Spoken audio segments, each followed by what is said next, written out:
بسم الله الرحمن الرحيم الحمد لله رب العالمين والصلاة والسلام على رسوله الكريم وعلى آله وصحبه أجمعين أما بعد.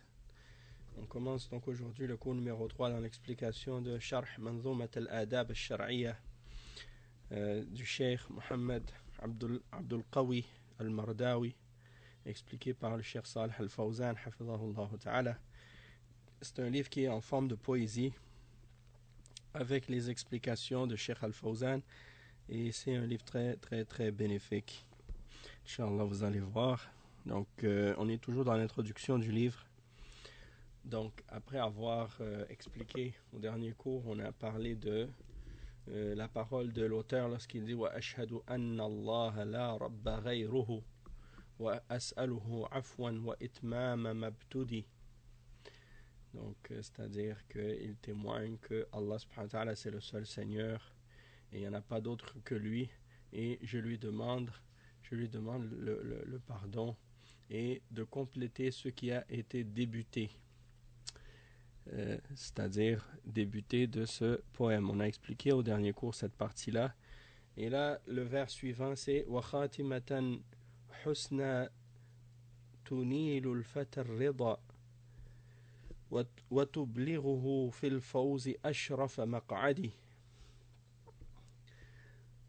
Et pour terminer, le paradis, ce qui fait atteindre à la personne l'agrément d'Allah subhanahu wa ta'ala et qui le fait arriver à un succès ou à une réussite, d'avoir la place la plus noble, c'est-à-dire la place la plus noble au paradis. Et c'est ce que le Cheikh Al-Fawzan explique ici. Il dit وَلَمَّا دَعَ بِهَذَا الدُّعَاء سَأَلَ اللَّهُ حُسْنَ الْخَاتِمَةِ. Donc c'est ça. خَاتِمَةً حُسْنَ, c'est-à-dire la bonne fin, la bonne conclusion. وهذا أمر مهم جدا أن الإنسان يسأل الله حسن الخاتمة بأن يموت على الإسلام فالأعمال بالخواتيم. قد يكون الإنسان محسنا وعاملا للصالحات ثم يختم له بسوء فيموت على الكفر فلا تنفعه أعماله. وقد يكون الإنسان مسيئا مفرطا ثم يختم له بخير فيسعد ويعفى عن ما حصل منه فالمدار على الخاتمة. Donc ici le cheikh il explique le point important. Il dit وخاتمة حسنى تنيل الفتى الرضا وتبلغه في الفوز أشرف مقعدي. Le Cheikh Al-Fawzan il explique que lorsque l'auteur il a fait l'invocation qu'il a mentionnée, il a dit par la suite je demande à Allah qu'il me donne la bonne fin, la bonne conclusion de ma vie. Et ça c'est une chose importante, extrêmement importante, parce que l'homme il doit toujours demander à Allah la bonne fin, la bonne conclusion de sa vie sur terre. Et la raison de ça c'est-à-dire parce que qu'est-ce qui compte le plus de toute ta vie au complet, c'est de la manière comment tu vas la conclure, comment tu vas la terminer cette vie.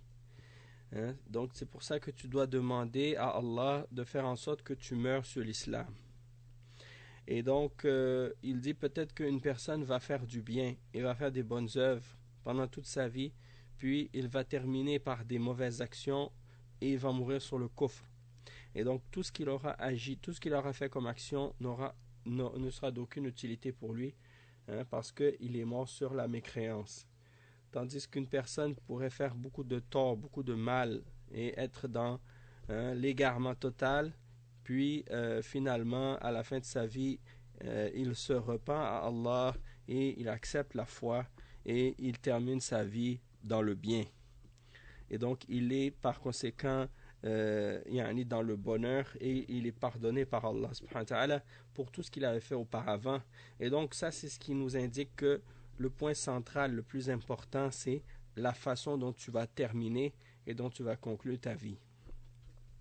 فالإنسان يخاف من سوء الخاتمة ويسأل الله أن يحسن له الخاتمة وأن يميته على الإسلام ولا يغتر بنفسه وصلاحه وعمله وعلمه لأنه قد ينحرف بسبب الفتن وما أكثر من انحرف والعياذ بالله وما أكثر من زاغوا وضلوا بسبب الفتن فالإنسان على خطر ما دام على قيد الحياة لا يزكي نفسه ولا يأمن من مكر الله عز وجل في أنه يفتنه ويصيبه فلا يثبت على الحق أما ما أكثر من ارتدوا وما أكثر من فسدوا بعد الصلاح وما أكثر من زاغوا بعد الهداية فالإنسان يسأل الله الهداية وحسن الخاتمة فأنبياء الله يخافون من سوء الخاتمة. Donc ça c'est quelque chose en réalité c'est quelque chose d'extrêmement effrayant en réalité lorsqu'on y pense vraiment parce que ce que le cheikh il explique maintenant c'est la réalité et beaucoup de gens malheureusement sont insouciants par rapport à cette chose. Le cheikh il explique que l'être humain doit toujours avoir peur par rapport à sa fin et de finir sa vie d'une mauvaise façon. Et donc par conséquent il doit toujours demander à Allah subhanahu wa ta'ala de lui donner une bonne fin, une bonne terminaison de sa vie et de le faire mourir sur l'islam et par conséquent il ne doit pas se sentir à l'abri de l'égarement et il ne doit pas être trompé par sa piété, par sa vertu, par ses œuvres, par sa science. Comme par exemple quelqu'un qui dit « Ah, moi j'ai pas besoin d'avoir peur de m'égarer. Je suis fort. Je suis fort dans ma religion. Je suis accroché à la sunna. Je suis salafi. Je me réfère aux savants de la salafiyya. Je fais mes prières. Je suis un bon musulman. J'ai pas peur. J'ai pas besoin d'avoir peur. Je suis pieux, j'écoute les savants, j'écoute les durus, je fais beaucoup d'efforts, j'apprends la science, donc je ne vais pas m'égarer. Ou bien une sœur qui dit, moi je suis accroché à la sunna, je porte djilbab, je mets le niqab, je fais mes prières surérogatoires, je suis accroché à l'islam, j'écoute les durus, j'ai une grosse bibliothèque, je ne vais pas m'égarer. Le cheikh il dit pourtant il pourrait s'égarer à cause des épreuves, à cause des fitan, à cause des tribulations, à cause des périodes de troubles qui se présentent dans la vie des hommes. Et il y a toujours des fitan, il y a toujours des épreuves, il y a toujours des périodes de difficulté, des périodes de test, des périodes dans lesquelles les choses deviennent difficiles à comprendre, difficile à visualiser, à comprendre comme il faut. Le bien devient mal, le mal devient bien, la vérité devient faux, ou bien la vérité devient fausse et le faux devient vrai. Pourquoi? Parce que les conceptions des gens deviennent confuses, deviennent mélangées, les gens ne reconnaissent plus ce qui est vrai. Les gens se mélangent et perdent leurs repères et leurs références dans ces périodes-là. Souvent, les gens sont comme ça, sont confus, sont perdus, ne savent plus qu'est-ce qui est vrai, qu'est-ce qui est faux. Et donc, il y a beaucoup de gens, comme le cheikh dit, comme ils sont nombreux, ceux qui ont dévié, qu'Allah nous en préserve. Et comme ils sont nombreux, ceux qui sont égarés, qui sont sortis de la droiture, qui se sont égarés à cause des fitanes, à cause des tribulations et des épreuves. Donc l'être humain, il est toujours dans le danger en réalité. Tant qu'il est vivant, il est toujours en danger. Et il ne doit pas se purifier sa propre personne en disant « moi je suis à l'abri, moi je suis sauvé, moi je suis en sécurité vis-à-vis du stratagème d'Allah et de la ruse d'Allah. » Donc il ne faut pas que tu te sentes à l'abri. Il ne faut pas que tu te sentes à l'abri de ça parce que justement, ça, le fait de te sentir en sécurité face à l'égarement ou face aux tribulations et aux épreuves et aux fitan, eh bien ça c'est une des ruses du shaitan en réalité. Et c'est pour dire en réalité que quelqu'un, il dit, bon, moi, ça y est, je suis guidé, je suis sauvé. Je ne vais plus jamais m'égarer, je ne vais pas être égaré jamais parce que j'ai connu l'islam, j'ai connu la vérité. Et pourtant, quelqu'un, il peut s'égarer, il peut oublier des choses qu'il savait, il peut être tenté par des passions, il peut être séduit par des mensonges ou par des choses fausses. Le shaitan, il peut facilement le détourner de la vérité sans qu'il s'en aperçoive. Donc c'est pour ça qu'il ne faut pas prendre les choses pour acquis.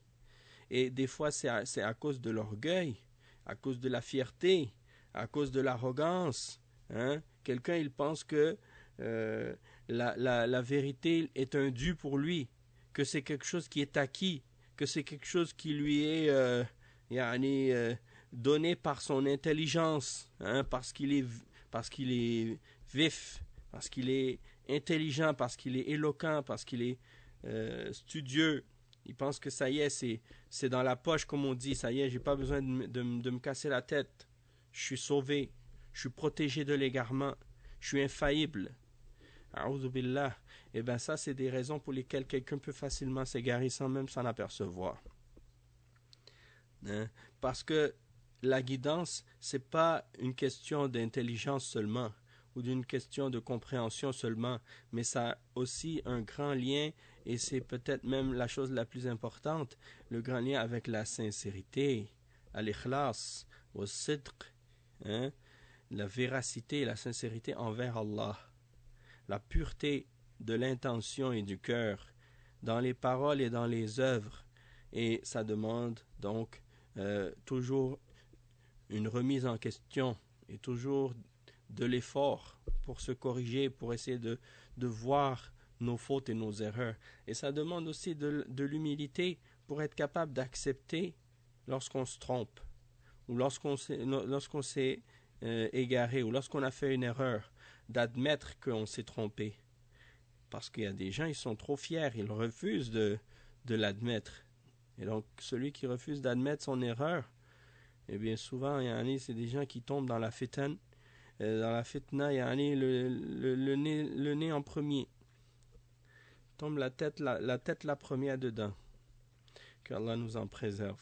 Et donc, le cheikh, il dit ensuite, il dit, comme ils sont nombreux ceux qui ont apostasié, hein, qui étaient sur l'islam, puis qui sont tombés dans le kufr ou dans le shirk, comme ils sont nombreux ceux qui sont devenus corrompus après avoir été sur la vertu et sur la droiture et sur le bien.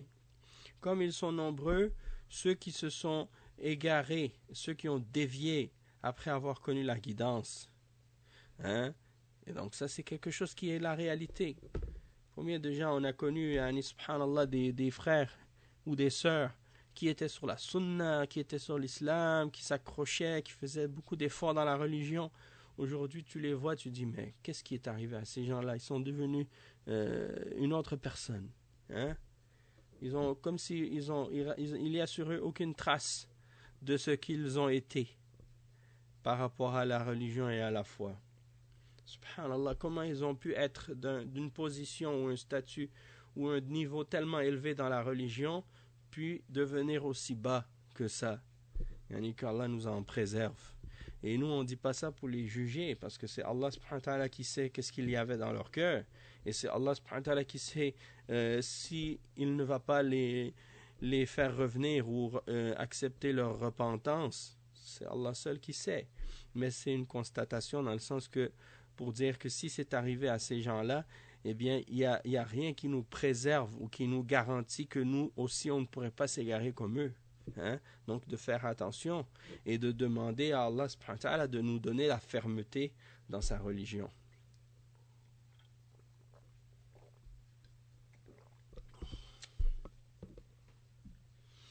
Ensuite, le cheikh, il mentionne et il dit que l'être humain, il doit donc demander la guidance à Allah.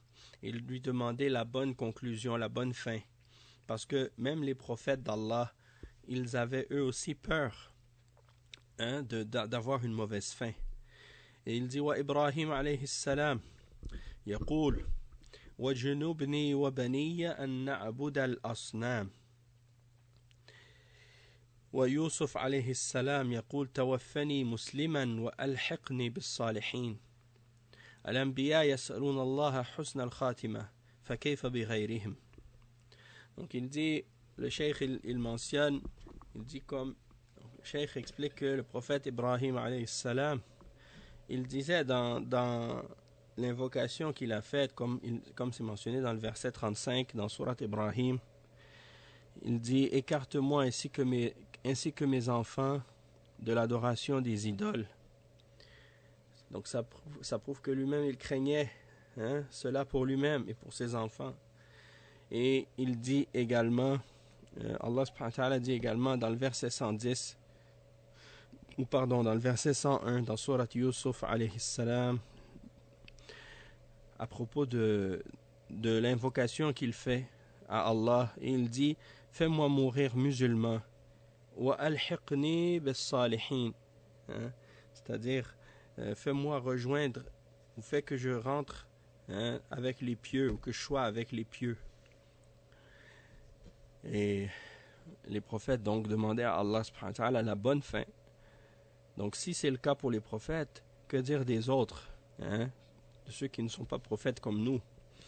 On devrait encore plus demander à Allah cette protection.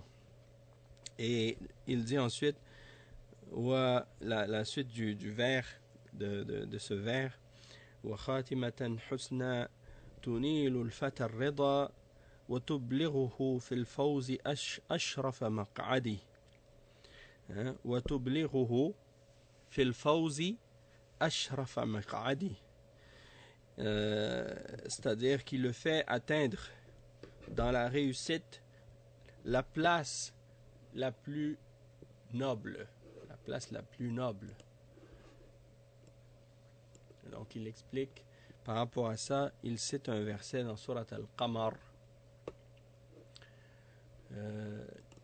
Et c'est les versets 54 et 55. Donc le cheikh il dit قال الله سبحانه وتعالى إن المتقين في جنات ونهر في مقعد صدق عند مليك مقتدر فيسأل الله مقعد الصدق ومقعد يوم القيامة هو الجنة. Donc il dit que comme on voit dans le Coran, les versets 54-55, Allah subhanahu wa ta'ala il dit les pieux, les muttaqin, ceux qui avaient at-taqwa, ceux qui se préservaient d'Allah en faisant ce qu'il ordonne et en s'écartant de ce qu'il interdit, ils seront dans des jardins et parmi des ruisseaux, dans un séjour de vérité. Fi maq'ad, maq'ad ils ont traduit par séjour de vérité. Inda malikin muqtadir, auprès d'un souverain tout puissant. Muqtadir, ils ont traduit par omnipotent, c'est-à-dire celui qui est tout puissant. Et maq'ad, c'est l'endroit où on s'assoit en général. Le maq'ad, c'est l'endroit où on s'assoit. Et c'est-à-dire la place. Et il s'agit, le cheikh il dit, il demande à Allah la place de vérité. La place de vérité, maq'ad sidq, la place de vérité, et c'est au jour de la résurrection, c'est-à-dire le paradis. Ensuite, le verset suivant, pas le verset suivant, mais plutôt le vers suivant dans la poésie. وَنَحْمَدُهُ حَمْدًا يَلِيقُ بِطَوْلِهِ وَنَسْأَلُهُ الْإِخْلَاصَ فِي كُلِّ مَقْصَدِ. Ok, donc nous le glorifions d'une glorification qui lui convient et par rapport à sa toute puissance et sa force, et nous lui demandons la pureté dans toutes nos intentions. Et le cheikh il explique, il dit يحمد الله حمدا أي يثني عليه ثناء يليق بطوله يعني بعطائه ومنه وكرمه. نسأله الإخلاص في كل مقصد وهذا مهم جدا أن الإنسان يسأل الله الإخلاص في عمله وأن لا يقصد بعمله غير وجه الله عز وجل فيبطل عمله. الإخلاص أمره مهم جدا. فمن كان يرجو لقاء ربه فليعمل عملا صالحا ولا يشرك بعبادة ربه أحدا. Donc le cheikh il explique que dans ce vers, le cheikh il dit qu'il glorifie Allah d'une glorification. Donc il fait ses éloges d'un éloge qui correspond et qui lui convient par rapport à sa perfection et à sa grandeur. Et pour ses dons également qu'il donne à Taul, At-Tawl, c'est dans ce sens-là. Il y a un verset par exemple, c'est dans Surat Ghafir. Dans Surat Ghafir, Allah subhanahu wa ta'ala, il mentionne ذي الطول غافر الذنب وقابل التوب شديد العقاب ذي الطول, détenteur des faveurs. ذي الطول, الطول c'est les faveurs. Donc ici quand il dit نحمده حمدا يليق بطوله, c'est-à-dire ses faveurs, donc qui correspond et qui convient à ses faveurs et à ses grâces, par rapport aux dons qu'il fait. Il dit وَنَسْأَلُهُ الْإِخْلَاصَ فِي كُلِّ مَقْصَدِ, c'est-à-dire ça c'est une chose très importante, de demander à Allah subhanahu wa ta'ala la sincérité dans nos œuvres, la pureté dans nos intentions, et dans nos objectifs lorsqu'on fait un acte, que ce soit fait uniquement pour le visage d'Allah. Parce que si on fait un acte pour autre que le visage d'Allah subhanahu wa ta'ala, eh bien cette œuvre-là sera vaine, sera nulle, n'aura aucune valeur. Et donc avoir la sincérité, c'est une chose extrêmement importante, et d'avoir la pureté dans l'intention, c'est extrêmement important. Et il cite le verset 110 dans Surat Al-Kahf: فَمَنْ كَانَ يَرْجُو لِقَاءَ رَبِّهِ فَلْيَعْمَلْ عَمَلًا صَالِحًا وَلَا يُشْرِكْ بِعِبَادَةِ رَبِّهِ أَحَدًا. Donc quiconque espère en la rencontre de son Seigneur, alors qu'il fasse une œuvre qui est pieux, une œuvre qui est bon, et c'est-à-dire qui va être en accord avec la sunna de son messager sallallahu alayhi wa sallam, وَلَا يُشْرِكْ بِعِبَادَةِ رَبِّهِ أَحَدًا, c'est-à-dire et qu'il n'associe rien dans l'adoration de son Seigneur, qu'il n'associe rien ni personne dans l'adoration de son Seigneur. Le cheikh il dit ensuite: فَالْإِنسَانُ يَسْأَلُ اللَّهَ أَنْ يُوَفِّقَهُ لِلْإِخْلَاصِ وأن يجعل عمله خالصا لوجهه ويخاف من الرياء ويخاف من حب الدنيا وأن يعمل من أجل الدنيا أو من أجل الرياء أو من أجل المدح والثناء. هذه الأمور تبطل العمل، فالإنسان يخاف من هذا. وكذلك الإخلاص في طلب العلم وفي تعلم العلم، بأن يتعلم العلم لوجه الله، لا يتعلمه رياء ولا سمعة ولا من أجل طمع الدنيا ولا من أجل المدح والثناء أو من أجل المراتب والوظائف. كل هذا يتنافى مع الإخلاص. Donc le cheikh il dit, donc l'individu doit demander à Allah subhanahu wa ta'ala de lui donner le succès et de lui donner la sincérité et la pureté dans son cœur, dans ses œuvres, dans ses paroles.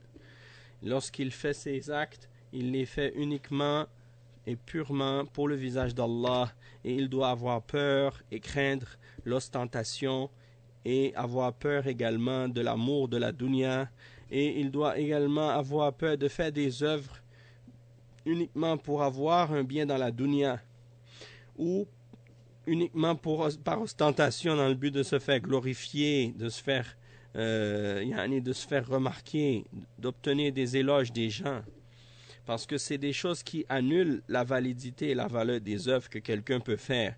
Et donc l'individu doit avoir peur de cela. Et il dit de même que la sincérité, elle doit être présente, et la pureté, elle doit être présente aussi dans la quête du savoir et dans l'apprentissage de la science. C'est-à-dire que la personne qui apprend la science, elle apprend cette science uniquement pour le visage d'Allah. Et il ne va pas l'apprendre pour se faire voir, se faire entendre, ou pour obtenir une convoitise quelconque de la dunya, ou dans le but d'être glorifié, ou d'obtenir des éloges de la part des gens, ou d'obtenir des degrés, ou des postes, hein, ou de l'argent, ou autre. Tout ça, c'est des choses qui viennent en contradiction avec la pureté dans l'intention. Donc Allah subhanahu wa ta'ala purifie tous nos intentions à nous tous, hein, et qu'il nous guide par rapport à ça. Après avoir dit tout ça, ça c'est ce qui est l'introduction, il dit wa ba'du, hein, donc c'est comme lorsque les ulama, lorsqu'ils rentrent dans un sujet, ils disent wa amma ba'd, c'est-à-dire et ensuite on passe au sujet maintenant, au sujet à un autre sujet plus important, ou bien disons on rentre dans le cœur du sujet.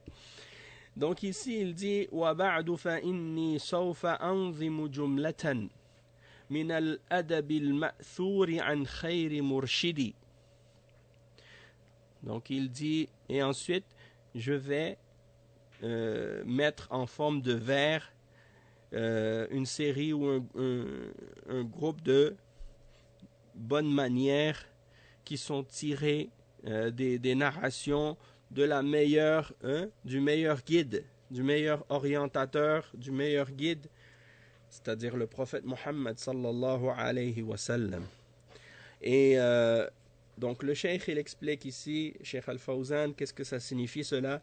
Donc il dit يعني بعدما قدم هذه المقدمة الجليلة أتى ببعد، وبعد أصلها أما بعد، وهي كلمة يؤتى بها للانتقال من أسلوب إلى أسلوب، وهي أكمل المقدمة انتقال، ولما أكمل المقدمة انتقل إلى الموضوع الذي يريده وهو نظم الآداب.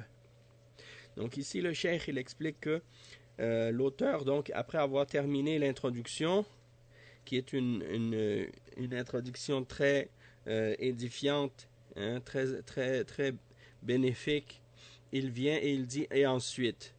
Et ça à la base c'est le fait de dire amma ba'd. Donc il dit wa ba'd, mais ça veut dire amma ba'd, hein? C'est-à-dire c'est une parole que les savants mettent à cet endroit-là dans le but de dire ça y est, maintenant j'ai passé d'un sujet ou d'un style et je vais maintenant passer à un autre, et je rentre maintenant dans le sujet que je voulais adresser, et ici c'est-à-dire le poème au sujet des manières islamiques, des bonnes manières de l'islam et de la charia. Et il dit anzimu jumlatan, anzimu jumlatan, et il dit an-nazmu ghayru an-nasri. An-nazmu ma kana ala rawiyin wa qafiyatin فهو الكلام الموزون المقفى، أما النثر فهو الكلام المرسل.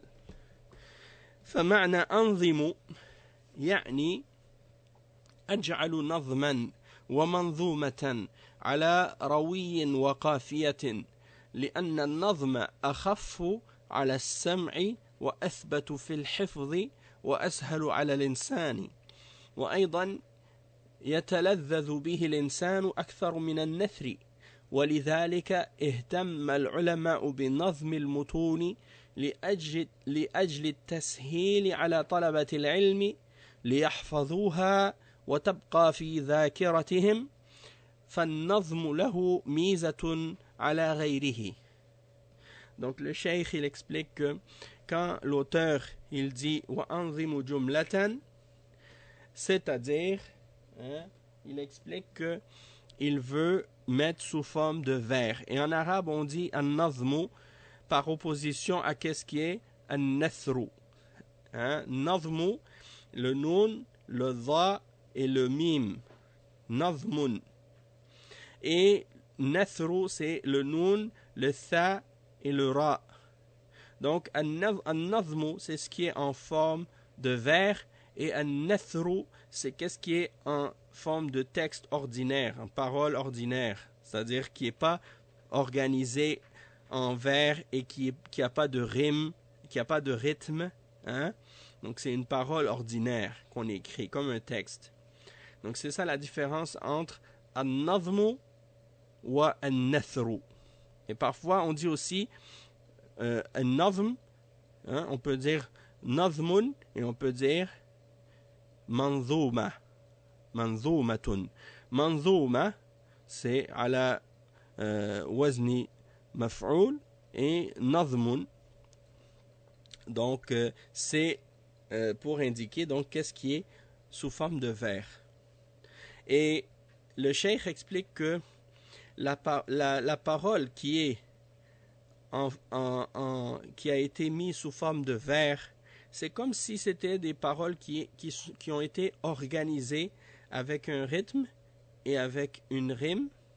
Et il dit que la particularité de cette forme-là, hein, de poésie, c'est que c'est plus léger à l'écoute, c'est plus facile à écouter, et c'est quelque chose qui, en général, va être plus facile à mémoriser aussi, et ça va rester plus facilement dans la mémoire, et c'est plus facile pour quelqu'un donc de le mémoriser, de plus qu'en même temps, il y a un plaisir à l'écouter.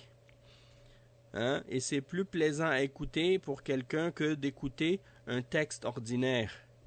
Et c'est pour ça que les ulama, ils donnaient une importance à ce genre de forme-là, c'est-à-dire la versification des sciences, et ils mettaient donc les textes des différentes sciences sous forme de vers dans le but de faciliter pour les étudiants en sciences et pour les gens qui sont en quête de savoir, pour leur permettre de pouvoir plus facilement mémoriser les différents sujets et pour que cela reste plus facilement enregistré dans leur mémoire. Et donc, ça, c'est parmi les particularités que les vers ont sur les autres. Et donc, c'est pour ça que souvent, vous allez voir, par exemple, Al-Ajurumiyya qui est un livre de grammaire connu, eh bien, c'est un livre qui est en texte à la base. Hein? Et il a été mis en forme de vers. Et il y a différents nazm qui existent de ce livre-là, de Al-Ajurumiyya par exemple. Donc, il y a celle de Al-Imriti, qui est peut-être la plus connue. Puis, il y a celle de Ubayd Rabbihi, qui est de la Mauritanie aussi, qui est plus courte, plus résumée. Et c'est un exemple donc de vers sur la grammaire. Et il y a d'autres aussi. Hein, il y a d'autres exemples. Il y a plein de manzoumat comme ça sur différentes sciences. Il y en a dans Usul al-Fiqh, il y en a dans al-Fiqh, il y en a dans Mustalah al-Hadith, il y en a dans toutes sortes de différentes sciences, même dans le Tajwid, dans beaucoup d'autres domaines. Il y a des manzoumat, il y a des moutoun sous forme de vers dans toutes ces sciences-là. Et donc, comme le cheikh il l'explique, c'est dans le but de faciliter la mémorisation et la compréhension. Ensuite, le cheikh il dit, hein, pour continuer la suite de l'explication de ce vers, donc il dit anzimu jumlatan min al-adabi wal adab huwa kama salaf استعمال ما يعني يحسن من الأقوال والأفعال وهو الأدب والأدب في الأصل ظرافة في القول الظرافة في القول. Donc ici le cheikh il explique que le terme al-adab ça signifie donc comme on l'a expliqué déjà d'utiliser les meilleures paroles, ce qu'il y a de mieux comme parole et ce qu'il y a de mieux comme comportement et comme action. C'est ça al-adab. C'est les bonnes manières en réalité. Et certains disent en français la bienséance, on peut aussi dire l'éthique, la morale, les valeurs, hein, les bonnes mœurs, hein, tout ça, ça a un lien avec ça. Et al-adab, vous allez voir que ça touche à beaucoup de sujets, à beaucoup de domaines. Ensuite, il dit fil qawli, al-aslu al-dharafatu fil qawli. Et ensuite, il dit min al-adab al-ma'thuri an khayri murshidi min as-sunnati al-gharra'i aw min kitabi man تقدس عن قول الغوات وجحد. Donc la suite de ce vers-là, c'est-à-dire des bonnes manières qui ont été rapportées dans les narrations de la meilleure personne qui a guidé les hommes, c'est-à-dire de la sunna, hein, de la précieuse sunna et du livre d'Allah subhanahu wa ta'ala, celui qui est saint et dont les paroles n'égarent pas, ne sont pas reniées. Il dit هذا شيخ الفوزان يقول هذا النظم يؤخذ من الكتاب والسنة والسنة ما جاء عن الرسول صلى الله عليه وسلم من الأحاديث أو من كلام الله عز وجل وهو القرآن الكريم. فهذه المنظومة مأخوذة من الوحيين من الكتاب والسنة وليست مأخوذة من كلام الناس أو من عادات الناس أو من تقاليد الناس، وإنما هي مأخوذة من النبع الصافي من كتاب الله وسنة رسوله صلى الله عليه وسلم. فهذا يدل على أهميتها وأنها ليس فيها حشوي من الكلام، وإنما هو مضمون آيات أو مضمون أحاديث من أحاديث الرسول صلى الله عليه وسلم أو من كلام أهل العلم.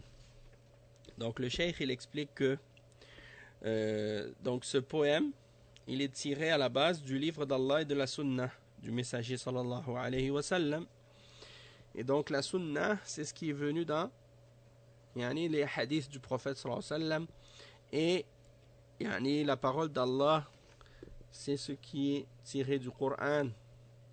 Et donc ce poème que le cheikh a composé, eh bien il est tiré de ces deux sources, de ces deux révélations, c'est-à-dire le Coran et la Sunna.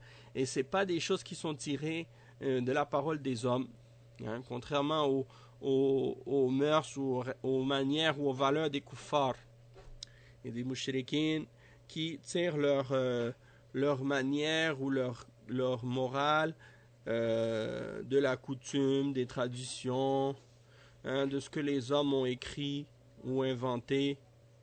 Donc tout ça c'est des choses qui sont des choses que les êtres humains ont inventées, tandis que les règles de morale et les bonnes manières que le cheikh a citées ici, c'est mentionné à la base tiré du Coran et tiré de la Sunna. Et il dit que donc c'est pas tiré des paroles des hommes, ni de leurs traditions, ni de leurs coutumes. Plutôt, c'est des choses qui découlent d'une source pure, qui est le livre d'Allah et la sunna du messager sallallahu alayhi wa sallam, et ce qui indique leur importance. Et c'est pas des paroles des paroles de superflu ou des choses futiles. Il dit c'est le contenu de ce qui est dans les versets d'Allah et dans les hadiths du prophète sallallahu alayhi wa sallam, et également des paroles des hommes de science parmi les ulama de l'islam. Ensuite le cheikh il dit en expliquant la suite des versets وَمِنْ قَوْلِ أَهْلِ الْفَضْلِ مِنْ عُلَمَائِنَا أَئِمَّةِ أَهْلِ السِّلْمِ مِنْ كُلِّ أَمْجَدِ. Donc il explique comme si après avoir expliqué que ce qu'il dit c'est tiré de la sunna tirées de la sunna et de la parole d'Allah.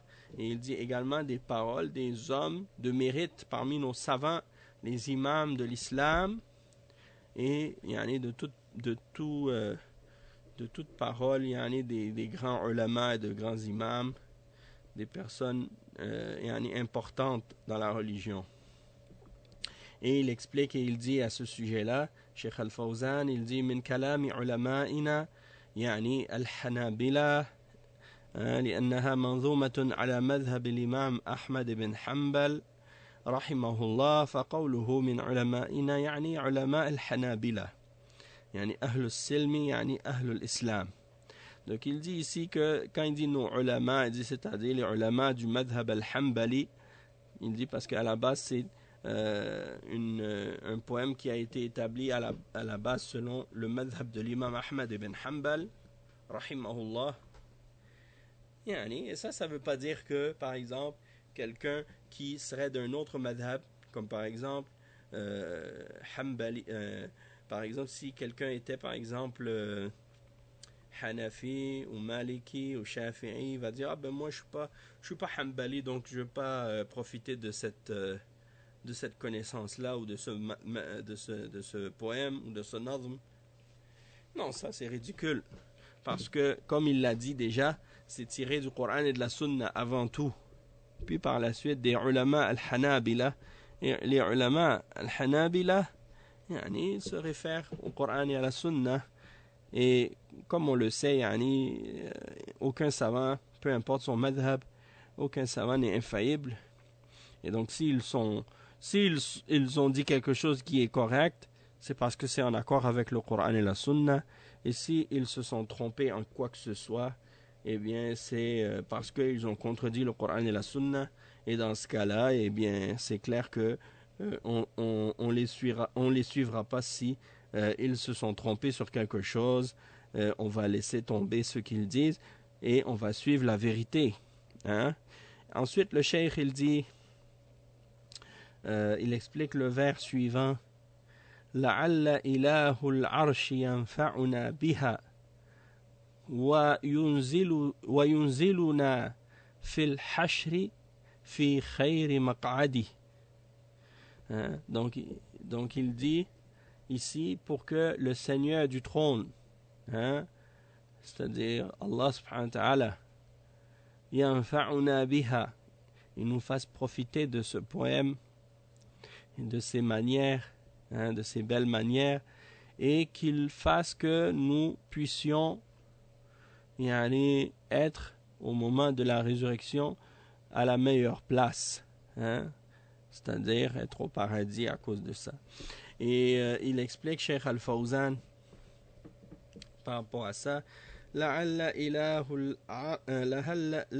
إله العرش وهو الله سبحانه وتعالى والعرش في اللغة هو سرير الملك أما العرش المقصود هنا فهو عرش الرحمن سبحانه وتعالى وهو مخلوق عظيم وهو أعظم المخلوقات وهو فوق السماوات وهو سقف الجنة وأعلى الجنة وهو أعلى المخلوقات وأعظمها ولهذا أضافه الله لنفسه قال رب العرش العظيم رب العرش الكريم ووصفه بالكرم وبالمجد وبالعظمة يدل على شرف هذا العرش لأنه موضع استواء الرب سبحانه وتعالى كما قال تعالى استوى على العرش على وارتفع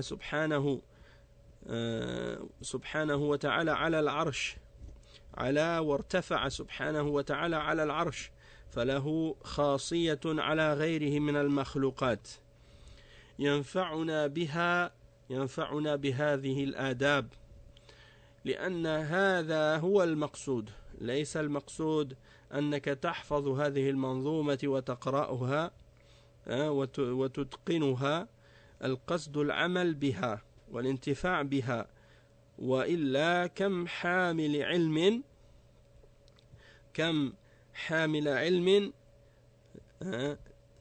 لا ينفعه علمه ولا يستفيد منه.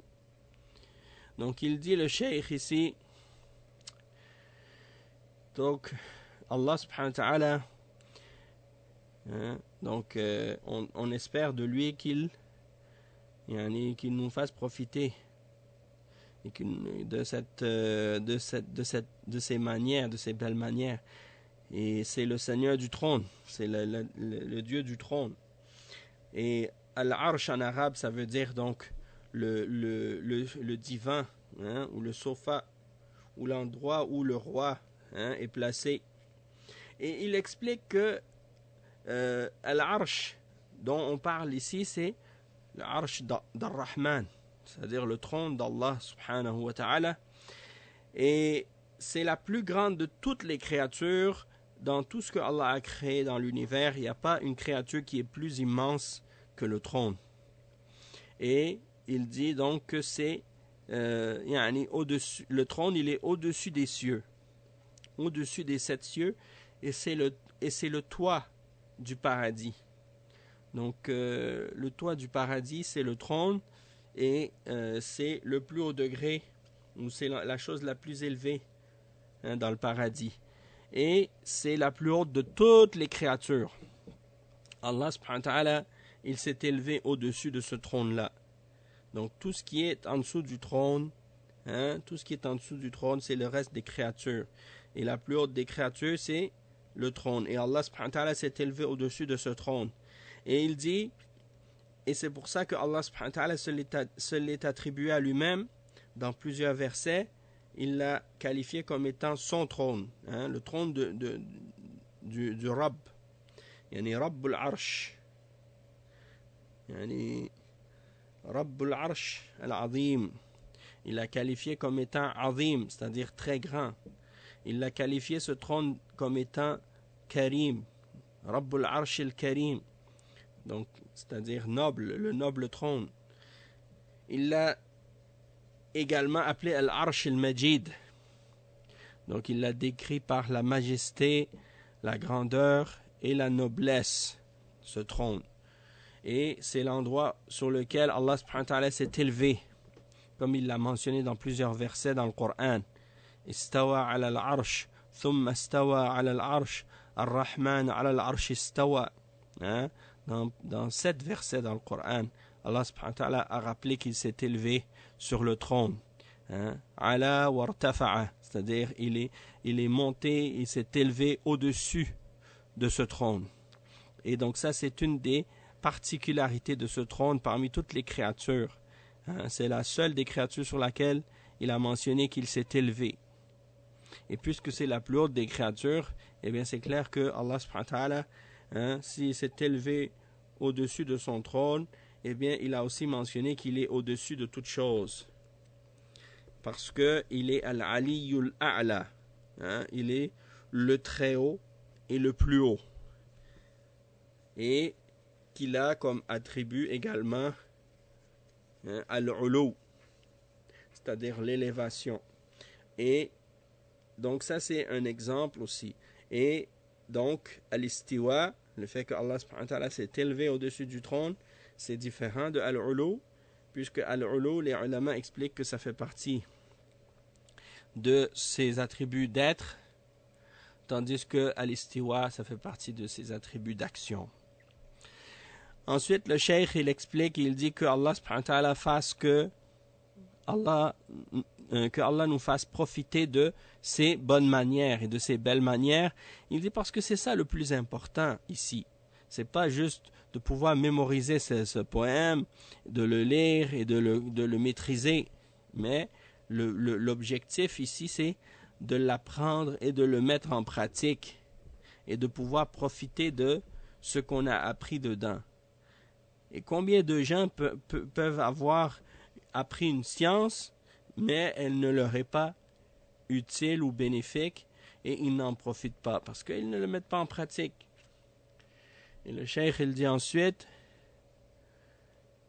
وَيُنْزِلُنَا فِي الْحَشْرِ خَيْرَ مَقْعَدِ, c'est-à-dire هذه العاقبة أن من تعلم العلم النافع وعمل به يكون في يوم الحشر في خير مقعد يعني وهو الجنة وهذه هي الثمرة والنتيجة. Donc il dit celui qui va mettre en pratique ces belles manières de l'islam, eh bien il aura comme conclusion que Allah subhanahu wa ta'ala va le mettre au jour de la résurrection dans la meilleure place, c'est-à-dire une fois qu'il a appris la science bénéfique et qu'il l'a mis en pratique, au jour de la résurrection, il va être, c'est-à-dire au paradis. Et c'est ça le fruit et le résultat. Et puis, ensuite, le vers suivant, le cheikh il dit ألا من له في العلم والدين رغبة ليصغي بقلب حاضر مترصد. Naam. Donc il dit ici l'auteur que certes celui qui a une science, une piété ou une religion et qui a un désir, s'il a un désir d'apprendre et d'appliquer la connaissance qu'il a, eh bien qu'il l'écoute avec un cœur présent, un cœur concentré. Il dit le Cheikh Al-Fawzan يعني حرف ألا حرف تنبيه من له في العلم رغبة وهذا تنبيه لما سيذكره في هذه المنظومة من أحكام وآداب شرعية لكن إنما يحصل الانتفاع لمن أصغى إليها وأقبل عليها وحفظها وعمل بها وهذا هو الذي ينتفع بها أما الذي تمر عليه وهو لم يصغي إليها ولم يعبأ بها فإنها لا تنفعه شيئا حتى ولو كانت عنده في مكتبته ووجودها كعدمها أما الذي يصغي ويطلب العلم ويطالع ويتزود بالعلم فهذا هو المطلوب والله المستعان. Donc il dit ici le cheikh Allah, c'est une expression pour attirer l'attention quand on dit Allah. Ici, c'est pour prendre l'attention de la personne à qui tu t'adresses. Man lahu fil ilmi raghbatun, celui qui a une aspiration à la science. Et ça, c'est pour prendre l'attention par rapport à ce qu'il va mentionner par la suite dans ce poème, des règles et des belles manières de la religion. Il dit, sauf que la personne qui va en profiter, c'est uniquement la personne qui va porter son oreille et son attention et qui va se tourner donc dans son attention vers ce qui est mentionné dedans et qui va l'apprendre, la mémoriser et la mettre en pratique. Voilà celui qui va profiter de ce qu'il y a comme règle ici. Il dit, tandis que la personne qui passe par-dessus et qui ne donne pas d'intérêt ou d'attention à ce qu'il écoute, il ne va pas profiter. Et ça ne va pas être bénéfique pour lui en quoi que ce soit parce que il dit même s'il a le livre dans sa bibliothèque, sa présence est équivalente à son absence. Le fait qu'il l'aille, c'est comme s'il ne l'avait pas en même temps. Ça ne lui rajoute rien de plus. Pourquoi ? Parce qu'il ne la lit pas, il ne l'étudie pas, il ne l'apprend pas, il ne le pratique pas. Et ça, c'est le résultat de la personne, par exemple, qui a beaucoup de livres, mais qui ne les lit pas et qui ne les met pas en pratique. Donc ça ne sert à rien dans ce cas-là d'avoir tout ça. Après, le cheikh, il dit وَلِيُسْغِي بِقَلْبٍ حَاضِرٍ مُتَرَصِّدٍ يُسْغِي أيضا بقلبه لا بأذن بدون حضور قلب. بعض الناس يسمع لكن قلبه ما هو بحاضر، هذا لا يستفيد. لا بد من الأمرين، الاستماع وحضور القلب. إن في ذلك لذكرى لمن كان له قلب أو ألقى السمع وهو شهيد. شهيد يعني حاضر القلب، ما ألقى السمع فقط بل يكون شهيدا يعني حاضر القلب. Donc ici le cheikh explique que l'auteur il dit ليسغي بقلب حاضر, c'est-à-dire qu'il écoute avec un cœur qui est présent. Il est aux aguets, il est mutarassid, c'est-à-dire il est attentif. C'est pas quelqu'un qui est là comme ça, mais c'est comme s'il n'était pas là. Il prête l'oreille et son cœur est concentré, son cœur est présent, avec une oreille qui est là, mais un cœur présent. Et non pas une oreille qui écoute, mais un cœur absent. Parce que si son cœur il est absent, ça rentre dans une oreille, ça sort de l'autre côté. Et il y a des gens, parfois, ils écoutent, mais leur cœur, ils sont absents. Et c'est comme des fois des gens, tu leur parles et ils sont en train de lire quelque chose. Ou tu leur parles, ils sont en train d'écouter quelque chose d'autre en même temps. Ou de regarder ou de jouer. Et quand tu leur dis quelque chose, ils sont à moitié là. Tu vois, tu as comme l'impression que tu parles avec le mur. Et quand tu as fini de leur dire quelque chose, tu vois qu'ils n'ont aucune réaction. Et quand tu leur dis, est-ce que tu as entendu ce que j'ai dit? Tu réalises qu'ils n'ont rien entendu du tout. Et bien, c'est comme un peu de ce style-là, yani. Et donc, il dit, cette personne qui est comme ça, elle ne profite pas. Il faut que les deux choses soient présentes, c'est-à-dire l'écoute et la présence du cœur. Et Allah subhanahu wa ta'ala dit dans le verset 37, dans Surat Qaf, il y a certes dans cela un rappel pour celui qui a un cœur ou qui prête l'écoute en étant témoin. C'est-à-dire, quelqu'un dont le cœur est présent. Parce que s'il écoute seulement, mais que son cœur est absent, alors là, il va pas profiter. Mais s'il est témoin, ça veut dire son cœur est présent. Donc, Inch'Allah, on va s'arrêter ici pour aujourd'hui, Inch'Allah. On continuera la suite de l'explication au prochain cours. Bi'iznillah. Subhanakallahumma wa bihamdika ashhadu an la ilaha illa ant. Astaghfiruka wa atubu ilayk. Wa sallallahu wa sallam ala nabiyyina Muhammad wa ala alihi wa sahbihi ajma'in. Wassalamu alaykum wa rahmatullahi wa barakatuh.